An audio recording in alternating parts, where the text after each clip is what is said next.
한국의 신무기들이 동북아를 뒤흔들고 있습니다. 유튜브 채널 무기의 황제TV 본 포스팅이 도움이 되셨다면 구독과 댓글, 관심 표현해주세요. 시청해주셔서 감사합니다.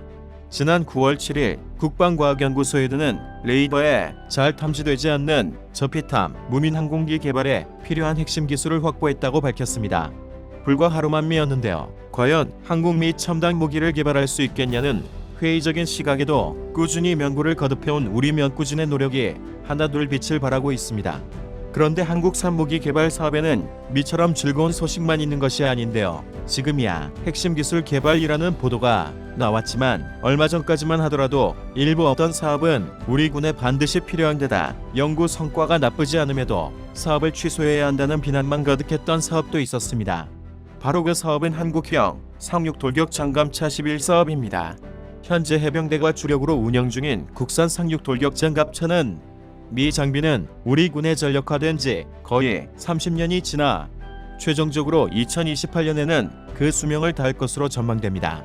그래서 카프를 대체할 카프2를 개발하고 있었습니다. 2009년 장기 소묘가 재개됐으며 미후 2015년 선행 연구가 결정됐는데요. 그 결과 2016년 방위사업추진위원회에서 사업 시행 계획을 승인했습니다. 그런데 엔진에 문제가 생겼습니다. 2017년 7월에 사업을 진행하던 방위사업청은 사업분과 위원회를 열어 현실적으로 국내 개발이 힘들 수 있다며 해외 도입도 병행하기로 정했기 때문입니다. 현재 한국형 상륙 돌격 장갑 차리는 탐색 개발이 거의 끝나 있지만 당시의 상황은 정말 최악이라고 해도 과언이 아니었습니다. 원래는 2018년부터 2022년까지 탐색 개발에 860억 원을 투입하고 2023년부터 2028년까지 체계 개발에 1,600억 원, 그리고 2029년부터 2036년까지 1조 8,600억 원을 투입해 양산한다는 계획이었습니다. 해병대 단독으로는 건국 이래 최대 사업인데요. 이 사업이 좌초된다면 해병 장비의 현대화에 큰 차질이 예상됩니다. 그리고 이렇게 되면 결국 오는 것은 한국과 군비 경쟁을 하고 있는 우리 주변국들이 되는데 나라 일본은 현재 카프2와 유사한 사양의 상륙 돌격 장갑차를 개발해 일본의 새로운 특수부대인 수륙기동단에 배치하고 있습니다. 게다가 중국도 신형 장갑차의 배치 수량을 늘리고 있는 상황인데요.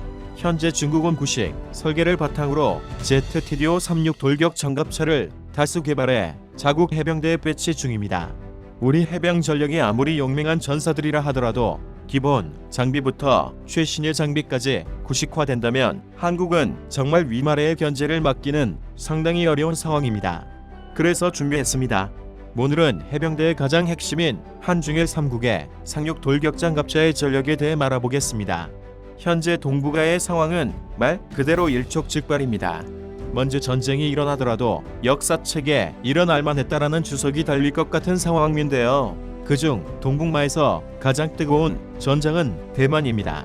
일본과 미국의 한대가 대만 앞바다에서 무력 시위를 하는 것이 거의 일상이 되고 있습니다.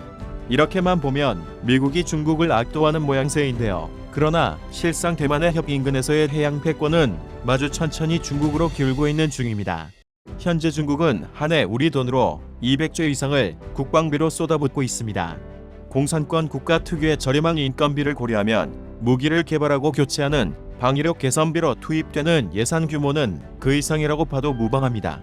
그리고 그 대부분이 해군력 강화에 투입되고 있습니다. 중국은 2040년까지 6개 항모전단을 완편해 태평양에서 미 해군을 압도하겠다는 계획을 공공면이 밝히고 있을 정도로 막강한 해군력 건설에 집중하고 있습니다. 반면 미국 역시 이에 대응해 전력을 증강하고 있으나 전 세계의 바다를 관리해야 하는 미국으로서는 태평양에 모든 전력을 집중할 수 없습니다. 그래서 2030년대가 넘어갈 무렵이면 태평양에서 미중 간의 해양력 격차가 역전될 것이라는 전망이 여러 전문가들 사이에서 흘러나오고 있는데요. 중국이 이렇게 해양 패권을 확장하는 이유는 대만을 장막하기 위해서입니다. 미를 위해서 항모전단만큼이나 대규모 해병 전력 확충과 상륙 전력 확보에 총력을 기울이고 있는데요. 2만 톤급의 LPD 민 071 영어자 모급 도크형 상륙함과 075형 LHA 강습 상륙함 같은 대형 상륙함을 확보하고 있습니다. 이 함정 모두 우리 해군의 대형 수송함 및 독도급보다 큰 대형 함정들인데요. 특히 075형의 경우 만재 배수량 4만 톤, 폭 43m로 우리 해군이 건조를 추진 중민 경항모와 비슷한 규모의 대형 상륙함입니다. 또 성능 역시 비슷합니다. 수직 밀착 6기를 운영할 수는 없지만 다수의 상륙 공격 헬기와 기동 헬기 부대를 운영할 수 있는데요. 같은 상륙 전력 역시 키우고 있으며 무엇보다 해병대 확보에 큰 노력을 기울이고 있습니다. 중국에서는 해병대를 해군 육전단이라고 하는데요. 2010년대 초반 6,000명 선이던 해군 육전단은 2021년을 기준으로 약 5만 명 규모로 확장됐는데, 이로써 중국은 모래똥만 3개의 규모를 자랑했던 대한민국 해병대를 뛰어넘었습니다. 그리고 이렇게 규모가 확장된 만큼 육전단에 배치된 장비 역시 늘어났습니다. 150여 대의 제트비디오 상륙 돌격 장갑차와 70여 대 가량의 제트TDO 상륙 돌격 전차와 그리고 15식 경전차를 운용하고 있습니다. 제트비디오는 우리 군이 불곰 사업을 통해 도입해 운영하고 있는 BMP-3 기반의 기갑 차량인데요. 전장 9.5m, 정폭 3.4m, 전고 3m, 전투 중량은 26톤입니다. 엔진은 550마력으로 카프보다 다소 떨어지나 30mm 기관포와 대전차 미사일로 화력에서 우위를 점합니다. 조종민원 3명을 포함해 11명이 탑승할 수 있는데 단독으로 대만 해협을 건널 수 있도록 대형 파도마기도 장착했습니다. 21세기에 만들어진 신형 장비치고는 그리 대단한 점이 없으나 전반적으로 1998년 도입된 한국의 카프보다는 낫습니다. 경전차용 제트TDO의 경우에는 1475마력 엔진과 105mm 조합포를 장착해 화력과 기동성에서 카프를 크게 앞섭니다. 전체적으로 한국과 중국의 해병대 전력을 비교하자면 병력 규모와 장비의 질에서 우리 해병대가 중국 육전대에 밀리는 매우 위험한 상황인 것입니다. 이를 해결하기 위해서는 한시라도 빨리 카프2가 개발되어야 하는데요. 다행히 작년까지는 큰 문제 없이 사업이 잘 진행되고 있었습니다. 하지만 한 사건을 계기로 한국형 상륙 돌격 장갑차 개발은 큰 난항에 빠졌는데요. 바로 장비의 국산화가 발목을 잡았습니다. 무기의 국산화는 대한민국 자주국방을 위해 반드시 해야 하는 일입니다. 우리 군이 강력한 국산 무기로 군대를 꾸릴 수 있었습니다. 하지만 국산화를 위해 무기의 묘부 성능을 의도적으로 낮춘다면 그 결과는 자명합니다. 그에 대한 논란이 한국형 상륙 돌격 장갑차 11 사업에서 나왔습니다. 카프트는 2018년부터 내년인 2022년까지 5년간 탐색 개발 이후 본격적인 개발이 예정되어 있었습니다. 하지만 아직 우리 기술로 2000마력 엔진과 현실적으로 어렵다는 문제에 부딪혔는데요. 국방과학연구소 역시 이 문제를 지적했습니다.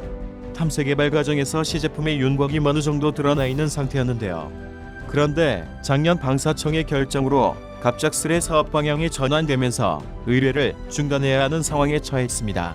이에 따라 지금까지 진행됐던 사업 자체가 전면 재조정에 들어가야 했는데요. 미 때문에 하루라도 빨리 신형 장비를 받아야 하는 해병대에게는 큰 위기가 닥치게 된 것입니다.